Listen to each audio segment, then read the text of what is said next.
Alors, Voilà, rebonjour à tous. Voilà, on est ravis de recommencer cette causerie avec la formidable romancière Delphine Arbaud-Pariante. Et on va inviter immédiatement Clarisse Clarisse. Gorokoff à nous rejoindre. J'espère que vous nous entendez, que la liaison est meilleure. Voilà, on a une demande. Hop, et voilà. Pardon pour le petit retard. On s'est fait désirer là. Ah, Voilà, de bonjour retour. Donc, Clarisse, ouais, est-ce que on vous tu nous entend entends beaucoup mieux mieux? là, il me semble. C'est mieux, Clarisse? Est-ce que c'est mieux? Ouais. Rassure-moi. Et oui, je crois que c'est mieux. Enfin, si jamais je veux pas être la seule à. Il me semble que c'est mieux, qu'on vous entend beaucoup mieux. Ouais, Bon, il tant paraît mieux. que c'est top. Super, génial. D'accord. Bon, donc on peut. La lumière des mots n'aura jamais été aussi laborieuse. La lumière vient de l'obscurité. Exactement. Bah voilà, on peut dire qu'on a traversé les ténèbres. Ok, maintenant nous voilà Justement, tous réunis. c'est un thème qui m'intéresse beaucoup, les ténèbres. Parce Moi que, aussi. ouais, non, parce que justement, la lumière a son pendant et le pendant, ce sont les ténèbres. Et, Tout à fait. Ouais. non, mais c'est une entrée en matière qui m'intéresse parce que le mot n'est pas souvent utilisé. Il a été le très beau titre d'un livre de Sarah Chiche que j'aime tellement, qui s'appelle Les Ouais. Enténébrés, que j'adore, elle en tant Très beau livre. qu'écrivaine Ouais. et ce livre tout particulièrement. Et j'avais pensé à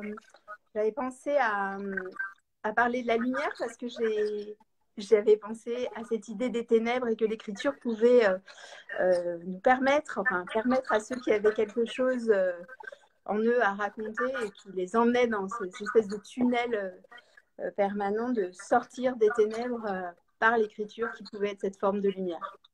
Exactement. Et d'ailleurs, bah, ça me donne envie de te poser une des questions que j'avais le plus envie de poser et à Olivier aussi. C'est si on parle de la lumière des mots, est-ce que on part du principe que les mots eux-mêmes ont une lumière un petit peu mystérieuse qui peut nous donner accès, enfin, qui peut nous permettre peut-être de dépasser certaines ténèbres, ou est-ce que les mots ne sont qu'un véhicule, un outil qui permet justement d'accéder à la lumière, quelle qu'elle soit, ou quelle que Oui, soit la manière dont on la considère. Est-ce que les mots ont une lumière intrinsèque, selon vous, nous dans leur deux. Alors, sonorité, dans leur sens, ouais, alors, en fait, Delphine? moi, l'idée de parler de la lumière, c'est essentiellement de parler de l'éclat des mots, mais bon, en réalité, ça ne m'intéresse pas tellement de m'inquiéter de savoir si, si mon propos est éclairant. En fait, ce qui m'intéresse, c'est ce qui l'éclaire en moi. Et je suis sûre de l'écho souvent de ces écrits. Je ne suis pas certaine du chemin que je prends, mais par contre, je suis certaine de l'éclat qu'il peut provoquer et aussi d'une sortie de tunnel. En fait, Mm. c'est ça essentiellement la question de l'aura et de la lumière. Et si tu me permets, Clarisse, je voulais entrer en conversation avec les personnes qui nous suivent, avec un texte de Philippe Jacotet que j'aime Mm. particulièrement.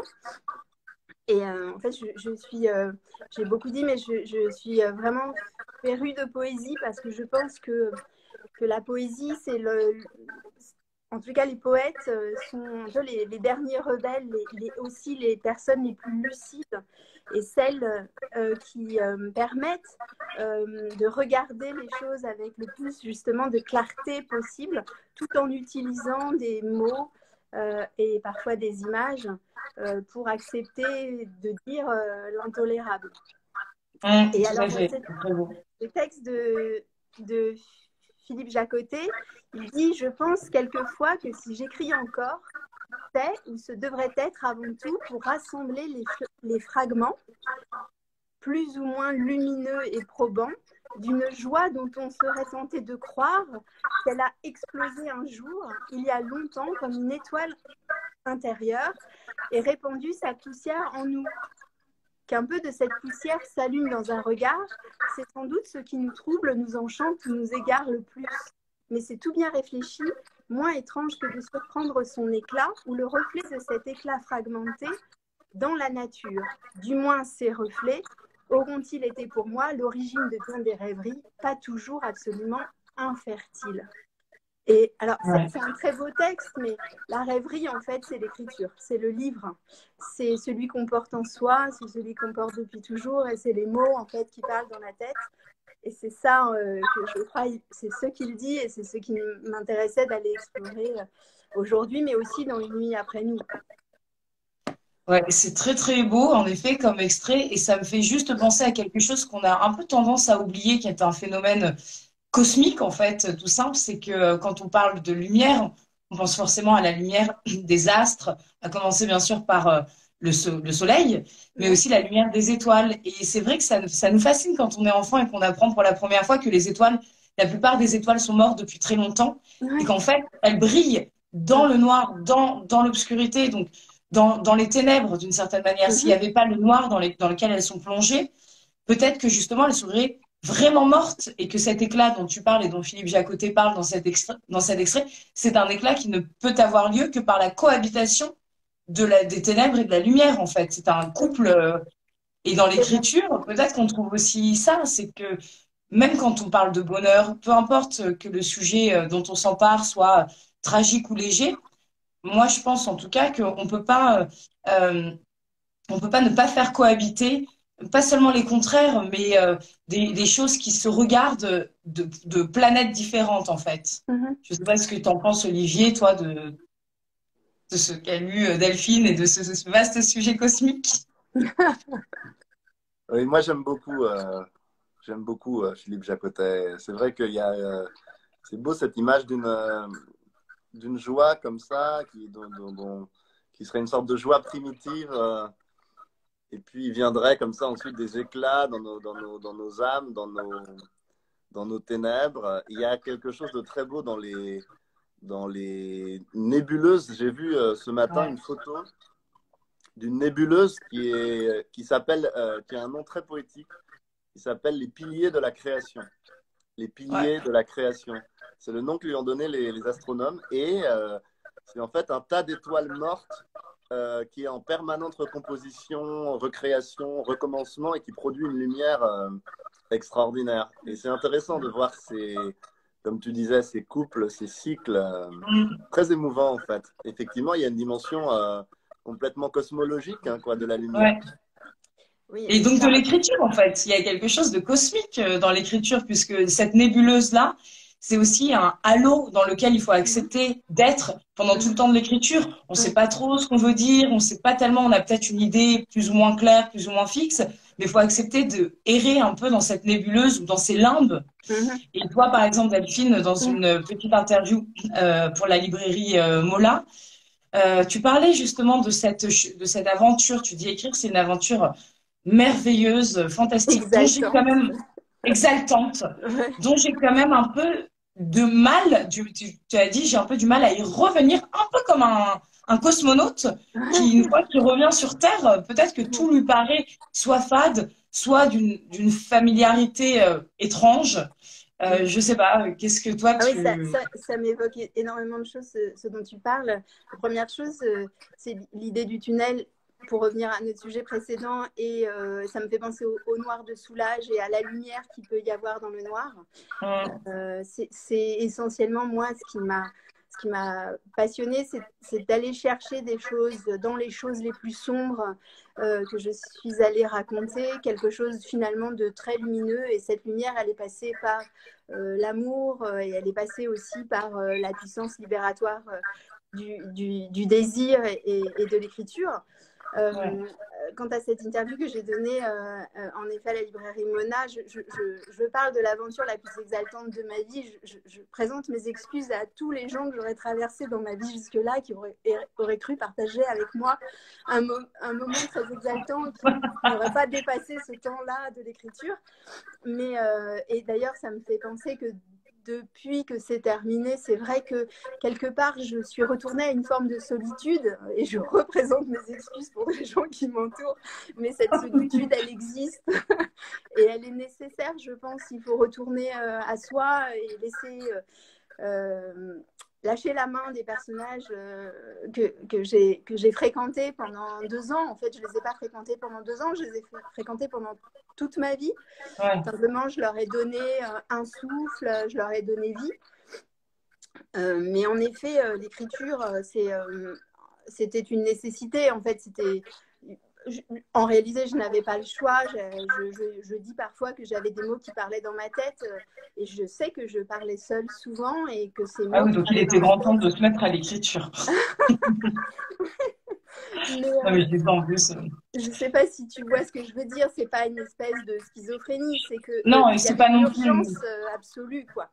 Quelque chose Ouais. d'urgent. Et c'est pas non plus la continuité de quelque chose qui pourrait dérailler, qu'on sent à l'intérieur de soi, où on se dit, voilà, si j'écris pas, je vais devenir fou. Je pense au contraire que c'est le désir d'aller explorer ce qu'il y a en soi, Oui, cette bien sûr. petite folie qui dit beaucoup de Euh, choses, en fait. Et Et qui est, et si la folie devait être matérialisée pour moi, ce serait justement un mouvement brownien, bien quelque sûr. chose de départ, et qui ressemblerait beaucoup plus à une capture d'écran du ciel Mhm. qu'à un tableau de navigation de la marine avec des abscisses désordonnées. Et Oui, je pense que c'est ça qui est intéressant, c'est justement de se dire, tiens, là, tu parles de nécessité, mais si on, la question de la nécessité, je la trouve hyper intéressante parce que souvent, on peut se demander, mais est-ce que c'est pas nous qui nous créons une nécessité parce que pour justifier, pour légitimer cet acte un peu fou qui mhm. consiste à, comme tu dis, s'isoler et traverser de drôles d'univers et de drôles de Mhm. pays intérieurs, quoi. Oui, c'est vrai. Alors, non, je crois pas, moi, à un prétexte, en fait. Je crois à une urgence ultime. Il y a pas... Enfin, personne n'écrit en se disant c'est un passe-temps, c'est un hobby. Enfin, on peut le faire, mais pas pour raconter quelque chose d'aussi prégnant, d'aussi intense, je crois, que ce que j'ai pu raconter dans Une nuit après nous. Et d'ailleurs, ça m'amuse un peu parce que je dis l'aventure la plus exaltante de ma vie, mais surtout, en fait, l'écriture m'a emmenée sur un terrain assez... j'ai pas choisi le chemin que je pensais prendre initialement, puisque au départ, je pensais écrire une histoire d'amour. Et uniquement ça. Et en fait, petit à petit, je me suis aperçue que j'écrivais autre chose. Cette chose ultime et cette chose dont je parle de l'urgence ultime, c'est-à-dire quelque chose que je portais en moi comme un fardeau qu'il fallait déposer. Et j'ai utilisé l'histoire d'une relation amoureuse, enfin d'une relation, disons, à la fois d'amitié. Enfin, de la personne que Mona rencontre dans cette histoire est un homme et ça pourrait être une femme. C'est pas tellement le sujet au départ, en tous les cas, mais ça le devient ensuite, puisque la relation entre Vincent et Mona évolue et c'est cette relation qui permet à Mona de raconter cette histoire. Mais quand je parle d'aventure exaltante, c'est parce que en fait, on prend un billet d'avion et on ne va pas à la destination où on Ouais. sait aller. Mm, Et, et l'écriture, ça contraint en fait à être enfin, à être comme un bambou, en fait, plié en permanence à l'exigence des mots qui viennent et les accepter comme tels. tout à fait. Ouais. Et justement, Olivier, parce que tu évoques un petit peu ce très beau roman Une nuit après nous, et Olivier en parle vraiment très bien, je trouve. On en a parlé en amont de cette causerie. Est-ce que tu veux un petit peu, puisqu'on n'a pas vraiment présenté tout à fait convenablement, en tout cas pas de manière classique, même si on n'a rien de classique ici, Delphine et ce très beau premier roman, Une nuit après nous? Oui, merci Clarisse. C'est vrai on a switché de canal, de chaîne. Donc peut-être que voilà, nos premiers auditeurs auront beaucoup de plaisir à redécouvrir ou à relire ou à lire, pour ceux qui ne l'ont pas encore lu, ce magnifique roman que l'on voit, j'espère, À voilà, l'envers. à l'écran, Ouais, mais bon. euh, qui est donc le premier roman de Delphine.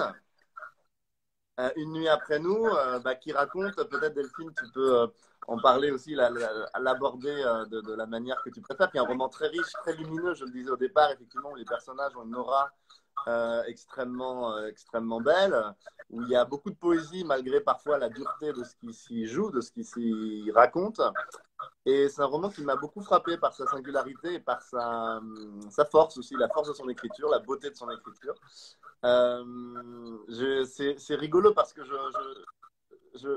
à l'instant, tu viens de dire, Delphine, cette idée que quand on écrit, on est parfois emmené ailleurs, au-delà, voilà, et qu'on navigue comme ça a vu, on dit en navigation, on dit à l'estime, c'est-à-dire voilà, on peut bifurquer comme ça. Et d'ailleurs, ce mot d'estime est très beau et on va vers quelque chose qui nous... Bref, c'est quelque chose de très très beau comme ça de voir l'écriture. Et je trouve que dans ce roman, même si évidemment on n'a pas accès à la genèse de ce roman, on l'imagine que c'était une genèse très longue, et tu en parles dans des interviews, une genèse en tout cas très, très intense. Et on voit dans le roman effectivement parfois des bifurcations, et il y a énormément de thématiques. Peut-être que la première effectivement qu'on pourrait aborder, c'est cette question de alors la lumière des mots, on en a parlé, et puis alors de l'amour, du désir et de l'amour qui vient finalement apporter alors une autre lumière, une lumière des êtres, et notamment à travers le personnage de ce professeur de Taïchi, si je ne me trompe pas. Et donc cette lumière de l'amour qui va nous reconnecter à l'enfance, dans le cas de l'héroïne, donc Mona, et nous reconnecter à l'écriture aussi, j'ai l'impression. En tout cas, il y a quelque chose de très fort entre l'amour, la lumière de l'amour, et puis peut-être l'écriture. Voilà, je ne sais pas ce que tu penses de tout ça. Non, c'est ça. En fait, l'histoire d'une nuit après nous, c'est celle de Mona, qui est une femme architecte d'une quarantaine d'années qui vit avec son mari et la fillette qu'ils ont eue ensemble une vie très confortable. Et pourtant, elle fait la rencontre d'un homme qui, par la façon dont il la questionne, par la façon aussi dont il la regarde, lui permet en fait de déposer ce fardeau et sans doute, mais elle s'en rend compte au fur et à mesure de l'écriture, de raconter son histoire et de dévoiler le secret qu'elle porte en elle depuis longtemps. Alors c'est un secret qu'elle n'a jamais dit à personne, c'est l'histoire de sa famille en fait, et pour raconter ce secret, il faut qu'elle remonte à son enfance. Et en fait, elle est issue d'une famille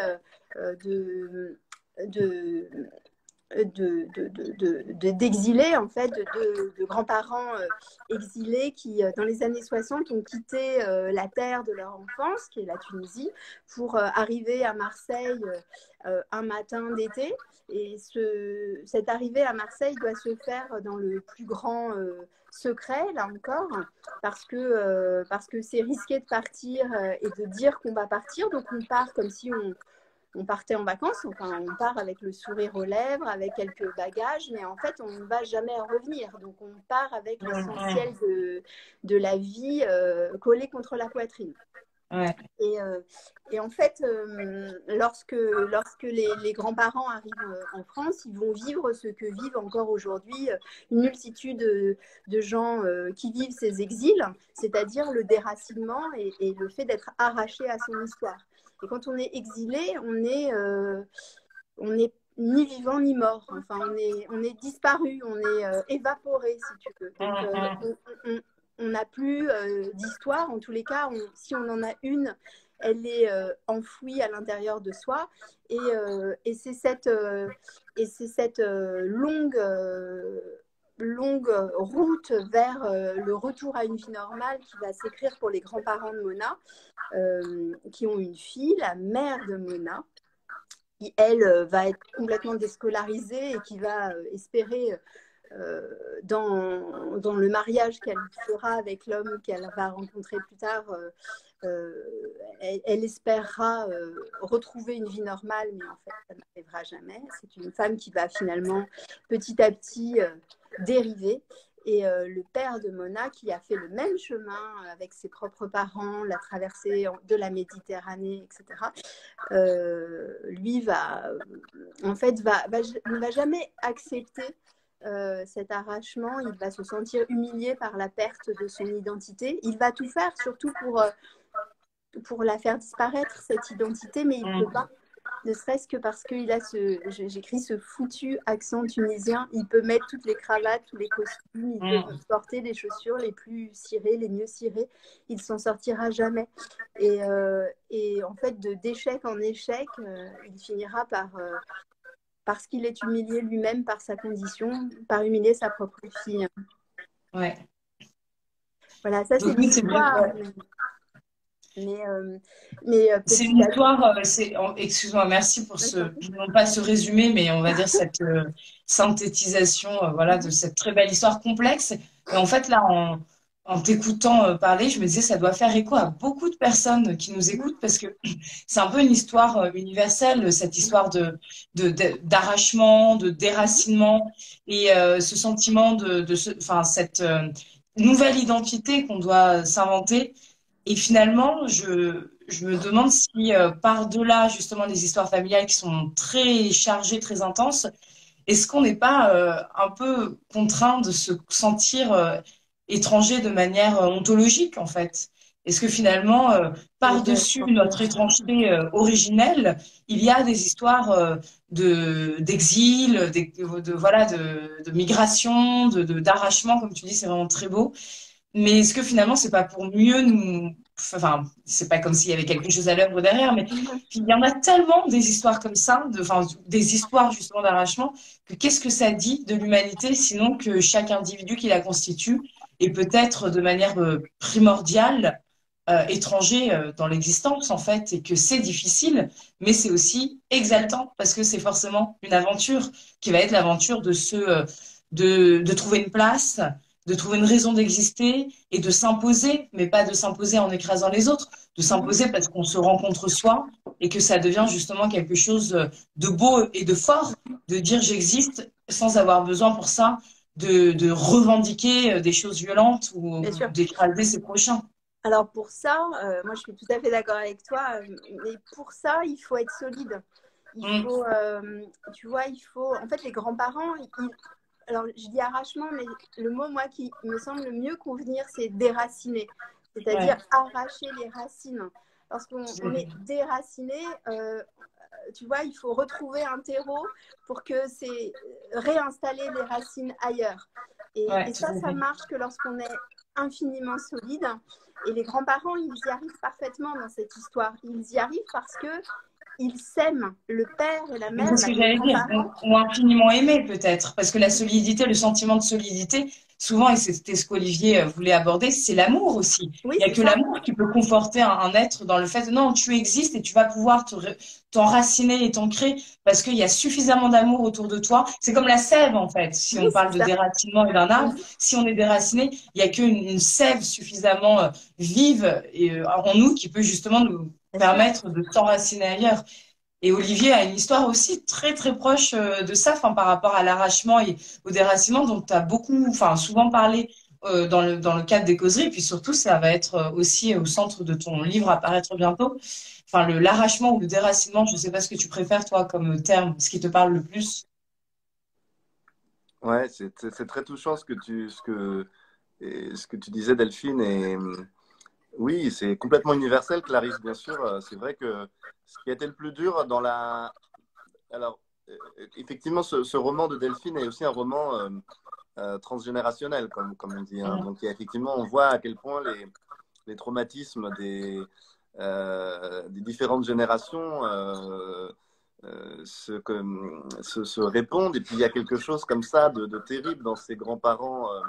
Je crois que c'est la grand-mère qui part comme ça, une valise à la main. C'est exactement ce qu'a vécu. Moi, c'était pas la Tunisie, c'était l'Espagne, mais c'était vraiment une famille qui part effectivement sans trop dire qu'ils partaient, c'est-à-dire en laissant même leur petite fille, ma mère en l'occurrence, sur place. Et oui, on va revenir, tu parles.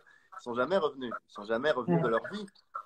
Et donc, il y a un moment où tout à coup, effectivement, la génération qui s'en va et les enfants de cette génération-là se retrouvent complètement déracinés. Moi, effectivement, dans ce livre qui va apparaître, je parle aussi beaucoup de ça. Comment alors, le personnage de ma mère dans le livre parle de transplantation. Mais exil, déracinement, arrachement, c'est tout ça. Mais vraiment l'image de la plante. C'est-à-dire qu'on prend une plante, c'est biologique, on exactement. Avec les racines, avec tout ce qu'elle est, son enfance, sa langue, sa culture, ses amis, ses amours, tout ça. Et elle se retrouve dans un vase sans eau. Donc c'est incroyable, quoi. C'est absolument incroyable la violence de ce choc. Et c'est vrai que c'est quelque chose de complètement universel. Et comment se reconstruire, comme tu disais, avec l'amour, avec les liens qu'on va retisser à nouveau qui vont permettre à effectivement une personne de se sentir à nouveau enracinée dans quelque chose, ancrée dans quelque chose. Mais c'est universel. Ouais. Moi, j'ai voulu vraiment mettre en face à face l'histoire des grands-parents qui, parce qu'ils s'étaient choisis, étaient suffisamment solides pour se reconstruire. La grand-mère n'avait jamais travaillé de sa vie. Elle vivait dans une société bourgeoise, dans un palace. Enfin, j'ai voulu raconter ça comme ça. Elle était choyée, elle était bourgeoise. Lorsqu'elle arrive avec, je dis l'essentiel collé contre la poitrine, c'est 5 dinars, je crois, parce que c'était la seule somme permise pour partir. Et ils partent parce que sur la devanture de la boutique du grand-père, il y a écrit « Dégage ». Et ils savent, et ça arrive tous les jours encore aujourd'hui en Syrie, enfin partout. Et justement, cette idée de l'injonction du départ, c'est-à-dire un départ qu'on n'aura pas choisi, mais un départ forcé quasiment du jour au lendemain et tue. Parce que c'est ça le vrai truc, c'est qu'on n'a pas le temps de s'organiser. Il faut partir en faisant les courses le matin, le frigo plein, pour faire croire qu'on va rentrer le soir. Et c'est cette violence-là qu'ils vont devoir supporter, qu'ils vont infliger aussi à leurs enfants. Mais parce qu'ils n'ont pas le choix, c'est pour protéger les enfants. Les enfants, sinon, ils vont répéter à l'école qu'ils vont partir demain. Donc, ils ne disent rien. Les enfants, ils pensent qu'ils vont retrouver la balançoire le soir et ils ne retrouvent pas la balançoire. Ils ne retrouvent rien du tout. En fait, ils se retrouvent dans un couloir à Marseille chez une cousine avec 2 matelas posés par terre. Et forcément, c'est difficile de reconstruire à partir de ça. Mais c'est possible pour les grands-parents parce qu'ils se sont choisis, parce qu'ils s'aiment, parce que le grand-père a choisi cette femme, la grand-mère, il l'adore, il la veut, il l'adore.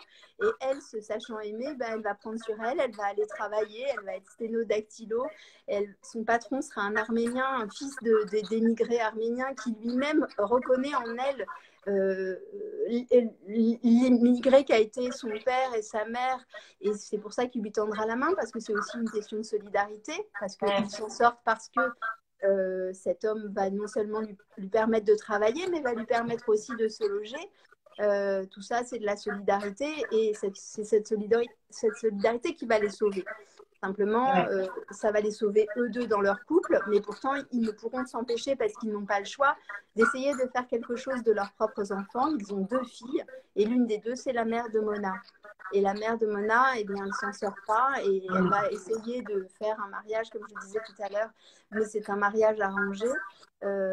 Et ce mariage sera un désastre pour elle, parce qu'elle aura tout perdu, sa dignité, et elle pense qu'elle ne vaut rien, cette femme, et son mari va accentuer ce sentiment de dérive en se comportant comme il est décrit dans le livre, c'est-à-dire en étant un piètre mari, disons. Ouais, tout à fait. Et justement, alors par rapport à cette thématique des pays dans lesquels ce sera toujours de toute façon une valse, la valse des pays, parce que un pays c'est complètement arbitraire, quoi. Dans telle histoire, tel contexte, c'est tel pays qui fait telle superficie, puis un jour il y a une guerre ou un décret, puis telle partie de la population est mise dehors à coups de pied au cul, et puis parfois c'est d'autres enjeux. Donc, est-ce que la question que l'écriture pose, c'est est-ce qu'il ne faut pas trouver son propre pays le plus vite possible? Bien sûr qu'il y a un territoire concret, tangible, dans lequel on évolue, et même on va devenir même les enfants de ce territoire, de ce climat, de cette atmosphère. Mais est-ce que finalement, le fait d'écrire n'est pas la nécessité de trouver de trouver son propre pays qui ne pourra plus jamais nous quitter, puis personne ne va pouvoir nous en mettre dehors une fois qu'on l'a créé. On va peut-être l'élargir, on va peut-être pouvoir en changer les atmosphères au gré des livres, au gré des mots qu'on va faire vivre dans ce pays et des personnages qu'on va y faire surgir. Mais en tout cas, une fois qu'on l'ouvre, une fois qu'on y est, personne ne peut nous en destituer, personne ne peut nous en chasser. Moi, je sais que c'est quelque chose qui me rassure énormément et que j'ai commencé à écrire en me disant, au moins là, personne va me dire comment il faut que je pense. Et puis, enfin voilà, avant même de partager ce que j'écrivais, hein, avant même que ce soit publié, j'étais très rassurée dans ce pays, dans cet écrin aussi. Donc, est-ce qu'il y a ça aussi, la possibilité dans les mots de créer... socle. Ouais, d'un socle, ouais, tout à fait. D'un sol. d'un socle aussi, mais d'un sol, oui. C'est-à-dire d'une terre, en effet. Mais pour ça, il faut être armé intellectuellement. Il faut aussi dépasser. Moi, j'ai mis très très longtemps à écrire et j'ai toujours écrit, mais je n'ai jamais rien montré. D'ailleurs, j'ai une marque de bijoux qui est déjà un support d'expression, qui était déjà un support d'expression où justement j'essayais de raconter en fait la même histoire, mais à travers un support fantaisie, enfin quelque chose d'assez futile, des bijoux, des médailles, enfin quelque chose de peu sérieux. Et puis à un moment donné, j'ai trouvé le support trop faible, le sol trop meuble, si tu veux. Et en fait, je me suis défaite aussi peut-être d'une certaine forme de modestie. Enfin, ça peut te sembler étrange, mais j'ai décidé qu'il fallait que je raconte ce que j'avais à raconter. Et pour ça, il faut être fort. C'est pour ça que je dis un socle intellectuel, non pas pour dire, mais parce qu'il faut se défaire d'une certaine forme de modestie, finalement d'être gêné de soi-même. Et peu importe en fait, évidemment c'est une joie immense, une fierté dingue d'être édité chez Gallimard, que ce livre existe, mais en fait rien ne m'aurait arrêté. Enfin, il y a un moment donné, rien ne m'aurait arrêté parce qu'en effet c'était ce sol dont j'avais absolument besoin. Et je comprends très très bien ce que tu dis, mais il y a énormément de gens qui n'ont pas en fait ces territoires à disposition. Ils n'ont qu'à traverser la rue et essayer de trouver de quoi travailler, de quoi manger, et d'accepter l'humiliation que ça représente, d'aller faire la mendicité ou d'aller taper à la porte des Restos du Cœur. Enfin, bon, c'est pas évident. Après, c'est aussi pour ça qu'il y a des démarches qui permettent le territoire salvateur, le sol salvateur, sera pas forcément l'écriture pour tout le monde. Et heureusement que chacun a son échappatoire, a son royaume. Ça peut être, moi, je pense que c'est quand même très souvent quelque chose qui est lié à l'esprit ou au corps. Donc l'art est même une manière de mettre en branle, en mouvement et en danse le corps et l'esprit. Donc c'est quand même, je pense que les deux d'ailleurs sont conjoint, mais par contre, je pense que ça incombe à tout le monde parce qu'il n'y a pas d'histoire lisse, il n'y a pas d'enfance lisse, il n'y a pas d'histoire lisse, il n'y a pas de mise au monde lisse, ne serait-ce que notre lignée, même si on a une enfance qui a l'air d'être heureuse, il y a forcément pas loin au-dessus de nous des cataclysmes, des grandes souffrances, des traumatismes, des grandes douleurs. Donc, même si nous, on en est un peu épargnés, je pense qu'il incombe à tout individu à un moment ou à un autre, et plutôt assez tôt dans l'existence, de trouver quel va être son royaume, pas dans le sens où il va régner, mais son royaume dans le sens où, voilà, quelque chose où sa notion de la beauté, sa notion propre et singulière de l'amour, de la beauté, enfin, singulière et aussi universelle, va pouvoir exister et va pouvoir être partagée avec les autres. Et je pense que c'est là que vraiment l'art, au sens très large, culmine, en fait, là où il est, où il est but. Ça me fait penser aussi à la question de la matière, en fait. Curieusement, parfois, je me sens redevable presque de cette détresse que j'ai portée longtemps parce que c'était une matière pour écrire et j'ai voulu souvent m'en départir de cette détresse, trouver, comme le fait tout un chacun, des échappatoires. Et finalement, j'ai jamais trouvé. En fait, il y a tout ce que j'ai essayé d'accomplir pour me défaire d'une forme de détresse que je ne savais pas nommer n'a jamais résolu ma problématique.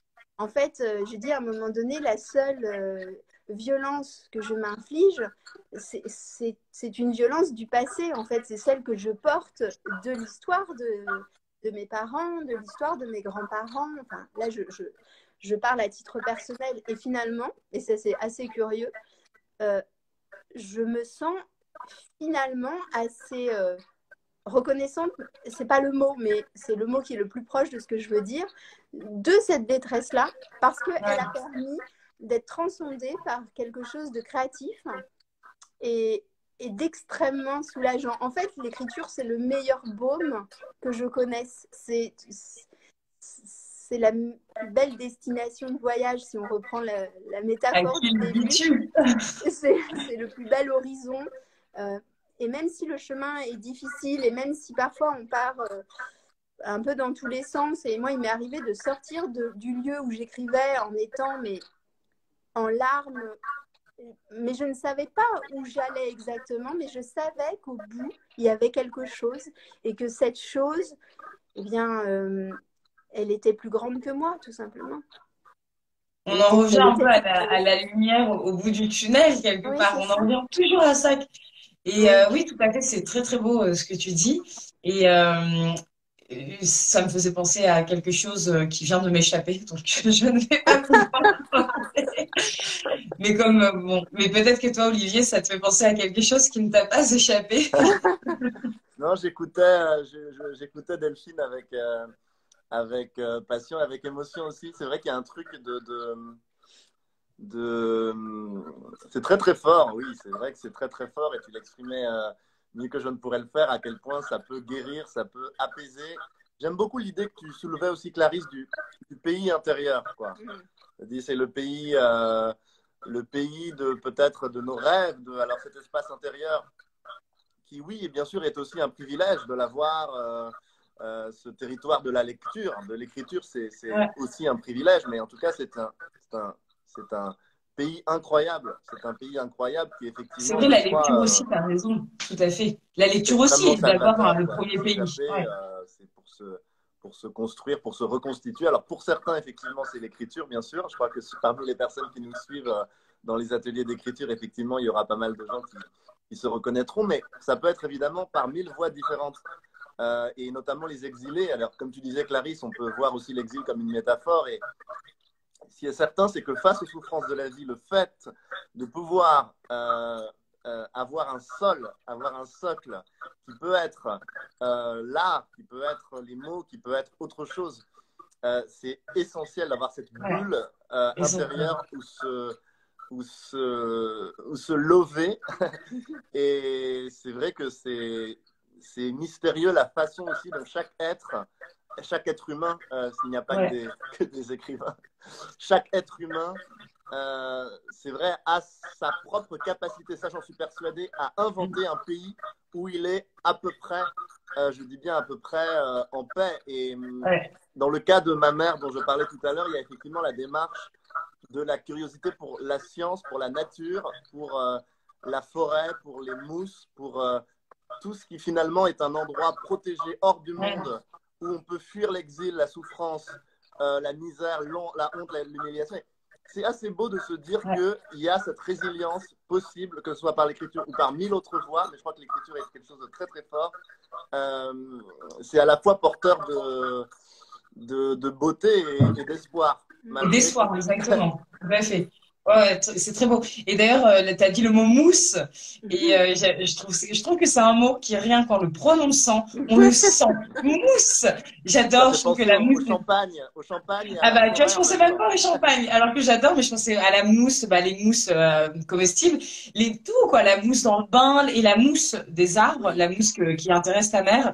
La dernière fois, je parlais avec ma tante Pauline, que tu connais, Olivier, et qui disait, oui, finalement, on doit tapisser l'intérieur de notre être. Toute notre vie, on tapisse notre sensibilité, notre subjectivité avec une forme de mousse. Et on sent tout de suite les êtres qui ont tapissé leur intériorité avec cette mousse dans laquelle, justement, on a envie de se lever parce qu'on sent que c'est riche de tellement d'expériences ou d'imagination, de lecture, de curiosité. Et je pense qu'à la fin, ça fait une mousse intérieure très, très belle, très agréable. Bien sûr. Et il faut inventer ce velours, sa propre mousse, son papier bulle.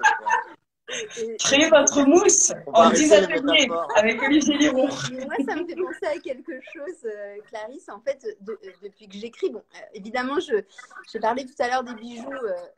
C'était un métier, mais c'était aussi initialement un passe-temps, puisque je faisais des bijoux en essayant de récupérer des éléments qui étaient que m'amenaient les gens, et ces petits éléments, ces bouts de choses cassées racontaient une histoire, et cette histoire, je la suspendais sur un sautoir.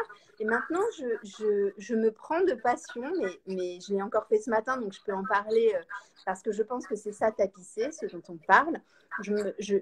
tous les jours, je brode quelque chose, je couds quoi. Je Waouh, brode quelque chose sur un vêtement. Je suis arrivée avec un manteau. ah, j'aimerais le voir, on aimerait le voir. Il est extravagant? Oh, non, mais tu vois, un gros col et tout ça, puis il y avait des broderies dessus. Et c'est vrai, je fais pas un pas dans la rue sans que les gens me disent, oh là là, ce manteau, cette robe, etc. Mais en fait, je fais pas ça pour apparaître. C'est mon support d'expression. Quand je n'arrive pas à écrire, et en ce moment, j'essaye de me remettre, de me mettre à un second roman, mais j'ai pas encore abandonné ce premier roman, j'arrive pas encore bien. Donc, il y a des choses qui se dessinent, mais c'est très, très léger. Eh bien, je m'installe à mon bureau et au lieu de prendre mon ordinateur, je prends une aiguille, un fil, des pierres, des perles et je brode. Et j'ai un plaisir fou à tapisser peut-être pas l'intérieur, mon intérieur, mais c'est ainsi que je fais briller, et là je peux retourner à la lumière, à l'éclat. Mon fort intérieur, ce fort intérieur, en transformant les choses que j'ai sous la main et en les sublimant. Enfin, je crée ainsi un endroit de lumière et ce sont sur mes vêtements, et c'est sur mes vêtements parce que je ne sais pas m'exprimer autrement. C'est génial ce que moi j'adore ça, je suis incapable de faire ça. Pourtant petite, j'étais plus douée pour faire les robes de mes Barbie complètement n'importe comment. Mais ce que je trouve très beau, c'est ça me fait penser à de bric et de broc. J'adore cette expression. D'ailleurs, comme j'aime beaucoup le mot quincaillerie, je trouve que c'est des mots très jouissifs, très enfantins. Et là, ce que tu dis, ce que tu décris, c'est vraiment quelque chose qui est, allez, on a toutes ces petites choses méritent d'exister en fait. Et on peut justement leur donner une nouvelle fonction, une nouvelle apparence. Et en fait, en les faisant se rencontrer, ça va te faire quelque chose de très beau. Et pour relier ça à l'écriture, je sais plus qui a dit la poésie, c'est quand les mots se rencontrent pour la première fois. Et bien, c'est exactement ce que tu fais, toi, avec tes broderies et tout. Tu vas prendre, je sais pas, une plume qui n'a rien à faire avec je sais pas quoi, parce que du coup, peut-être que tu peux donner des exemples. Mais une fois que ça se rencontre, bah, si ça a du sens, c'est beau, c'était fait pour se rencontrer. J'aime beaucoup cette métaphore-là de ce que tu fais. En fait, j'aime beaucoup l'idée de faire revivre, comme dans un livre, faire vivre ou revivre finalement des personnages ayant existé ou en tous les cas m'ayant inspiré une histoire. J'aime beaucoup faire revivre à travers ce fil, cette aiguille, ces perles, ces paillettes, parce que ça brille beaucoup. Ces éléments perdus, souvent dans des fonds de tiroir, des choses que j'ai gardées parce que j'y tenais sans trop savoir pourquoi. Et je les réapplique sur un vêtement parce que c'est vivant. Et j'en fais quelque chose de à nouveau existant. Enfin, c'est ce qui m'intéresse, c'est ce que les autres ne regardent pas ou ne regardent plus. De la beauté. C'est tout à fait. Ça me fait penser au mot anglais leftovers. Je trouve que c'est très très joli. D'ailleurs, je crois que c'est le nom d'une série que j'ai pas regardée, mais c'est un très beau terme pour dire bah ce qui reste. Mais qu'est-ce qu'on en fait? Et bah ce qui reste, ce dont tout le monde s'est détourné, ça peut être la matière première de quelque chose justement qui au départ n'avait pas de raison d'être, pas de nécessité.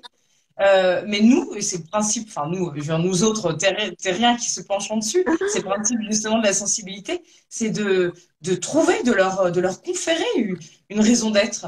Et ça, je trouve ça aussi très bon. On peut faire ça avec les êtres, comme tu dis. On peut faire ça avec les êtres parce qu'il y a des gens dont les histoires sont en apparence pas assez sensationnelles pour être le centre d'une histoire romanesque. Et en fait, il suffit qu'il y ait le bon regard qui se pose dessus. Et c'est encore une fois une question de lumière. C'est ça l'amour, en fait, aussi, je pense. C'est de poser un regard.